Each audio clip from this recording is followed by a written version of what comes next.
गिरधरी लाल, जो एक माध्यमिक स्कूल के प्रिंसिपल थे, अब रिटायर हो चुके थे।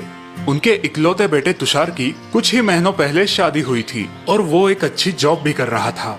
पिताजी, आपको बाजार से कुछ मंगवाना है तो बताइए, मैं शाम को ऑफिस से आते वक्त ले आऊंगा। नहीं बेटा, दवाइयाँ कल बहू ने ला दी है। बाकी एक दो नए पौधे गार्डन में लगाने थे, वो मैं खुद नर्सरी से ले आऊंगा। जी पिताजी। गिरधरी लाल की रिटायर्ड लाइफ अच्छी गुजर रही थी। किताबें पढ़ना, बागवानी करना, शाम को सैर सपाटे के लिए पहाड़ी पर जाना, दोस्तों से मिलना, पूरा दिन हंसते खेलते गुजर जाता। और अब उनकी खुशी और बढ़ने वाली थी। एक दिन तुषार और उसकी पत्नी उनके पास आए। पिताजी, हमें आशीर्वाद दीजिए। आशीर्वाद? किस बात के लिए बेटा? पिताजी, आप दादा बनने वाले हैं। ये खुशी की बात सुन के गिरधरी लाल फूले नहीं समाये। वाह, क्या बढ़िया खबर सुनाई है तुमने। आज तुम्हारी माँ जिंदा होती तो खुशी से पागल हो जाती। महीने बीत जाते हैं। गिरधरी लाल बड़े उत्साह से अपने आने वाले पोते का इंतजार कर रहे थे। अब तुषार की पत्नी का 7वां महीना चल रहा था। ये लो बहू, तुम्हारे लिए। ओह, बहुत सुंदर है। धन्यवाद पिताजी। बहू, खाना ठीक से खा रही हो ना? जी पिताजी, आपकी सारी सलाहें बहुत काम आ रही है। लेकिन आज तुषार की माँ जिंदा होती तो तुम्हें सिर पे बिठाती। तभी तुषार बाजार से सामान लेके घर आता है। सीमा, आज तुम सिर्फ आराम करो, मैं खाना बनाऊंगा। बिल्कुल ठीक तुषार, आज खाना हम दोनों मिलके बनाएंगे। बहू को आज छुट्टी। आप दोनों मुझे आलसी बना दोगे, फिर ये आने वाला छोटा मेहमान भी आलसी बनेगा। बाद में मुझे मत खरी खोटी सुनाना। तुषार और गिरधरी लाल पालक की सब्जी साफ करने बैठते हैं और सीमा आराम से सोफे पे बैठी है। अच्छा, मुझे अब ये बताओ, तुम अपने संतान की परवरिश कैसे करोगे? ये भी कोई पूछने की बात है पिताजी। बेशक हम उसे बड़े प्यार दुलार के साथ बड़ा करेंगे। हाँ, उसे जो चाहिए वो सब उसे देंगे। उसकी सारी इच्छाएं पूरी करेंगे। उसे किसी भी प्रकार की कठिनाइयों का सामना नहीं करने देंगे। बिल्कुल, उसे हर मुसीबत से दूर रखेंगे। उन दोनों की बातें सुन के गिरधरी लाल सोच में पड़ जाते हैं। हम ठीक कह रहे हैं ना पिताजी? इसका जवाब मैं तुम्हें कुछ दिनों बाद दूंगा। गिरधरी लाल की बात सुन के तुषार और सीमा उलझन में पड़ जाते हैं। अगले दिन गिरधरी लाल नर्सरी से गुलाब के 2 छोटे पौधे ले आते हैं और एक पौधा बेटे और बहू को दे देते हैं।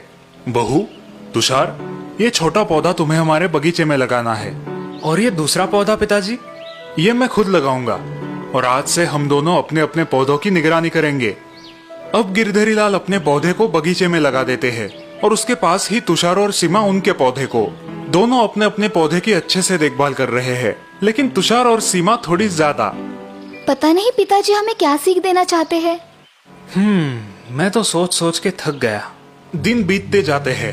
गिरधरी लाल अपने पौधे को सिर्फ आधा गिलास ही पानी देते थे और तुषार अपने पौधे को 2 गिलास पानी और हर हफ्ते खाद भी देता था। हमारा पौधा पिताजी के पौधे से ज्यादा हरा भरा लग रहा है ना? हाँ, और ज्यादा ऊंचा भी।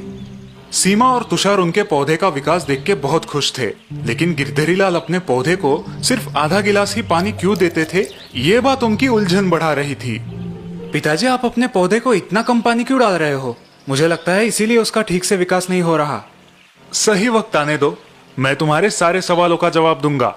एक दिन रात को अचानक तूफान आता है। जोर की हवाएं चलती है।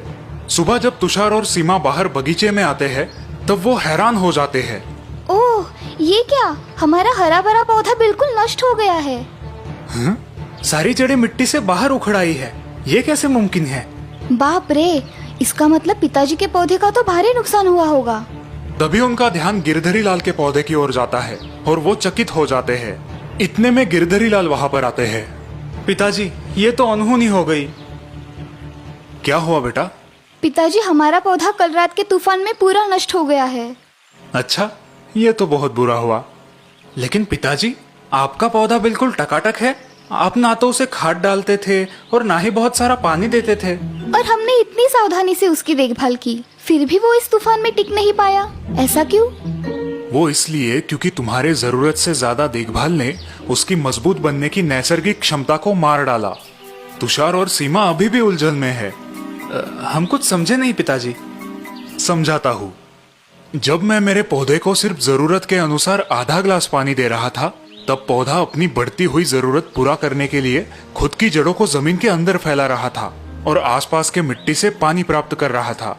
इसी वजह से उसकी जड़ों ने जमीन में अच्छे से पकड़ जमा ली।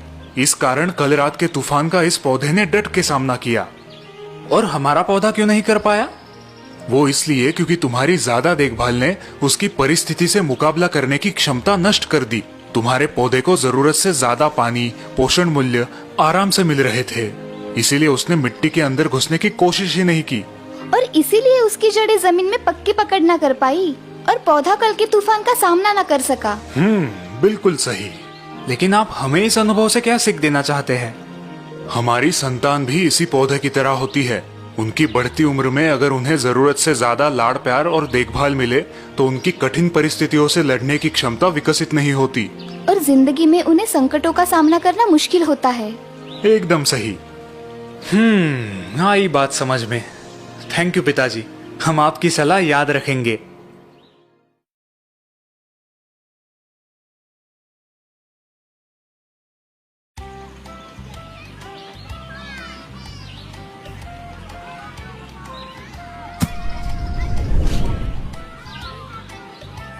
बाय विशाल, कल मिलते हैं। हाँ हाँ, बाय रवि, बाय परेश। रवि चल यार निकलते हैं, मुझे मेरी मॉम के लिए गिफ्ट लेना है। क्यों? आंटी का बर्थडे तो मार्च में होता है ना? अरे कल मदर्स डे है ना। ओह सॉरी, मैं तो भूल ही गया था। तो अपनी माँ से नाराज है ना? रवि और परेश की बात उनके स्पोर्ट्स टीचर विक्रम ने सुनी है। वो दोनों के पास आते हैं। क्यों भाई, कौन किससे नाराज है? कहीं गर्लफ्रेंड वर्लफ्रेंड का चक्कर तो नहीं?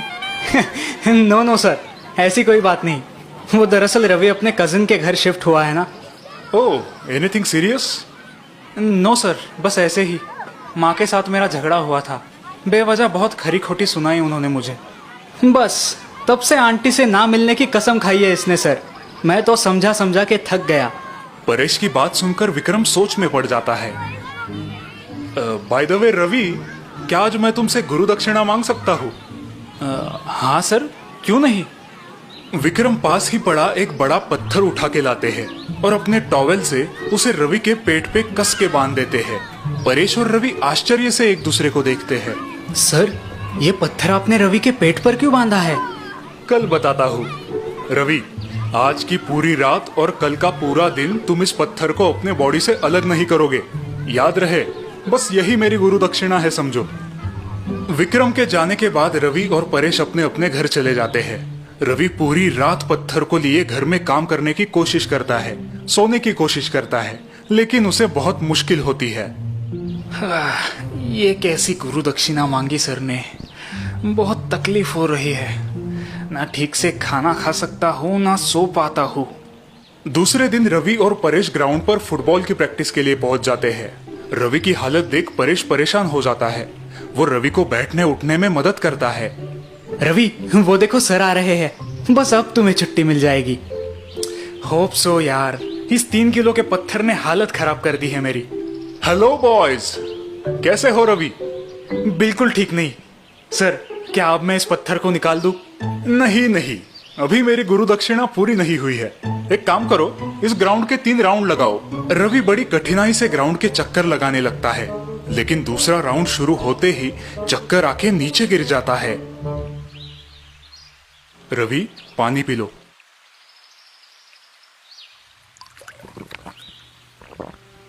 ठीक हो ना अब? Yes sir. सर, ये सब आपने किस लिए किया? क्या मुझसे कोई गलती हुई है? हाँ, अपनी माँ को समझने में तुमने गलती की है। आप कहना क्या चाहते हैं सर? रवि, तुम एक दिन के लिए ये 3 किलो पत्थर के साथ नहीं जी पाए, तो जरा सोचो, हमारी माएं हमें 9 महीने तक अपने पेट में कैसे संभालती है, कितनी परेशानी से गुजरती है। I am sorry sir. आप सही कह रहे हैं सर। इसीलिए माँ को भगवान का रूप मानते हैं। बिल्कुल ठीक कहा तुमने परेश। और इस प्रकार अपनी गलती का एहसास होकर रवि अपनी माँ से मिलने घर लौट जाता है।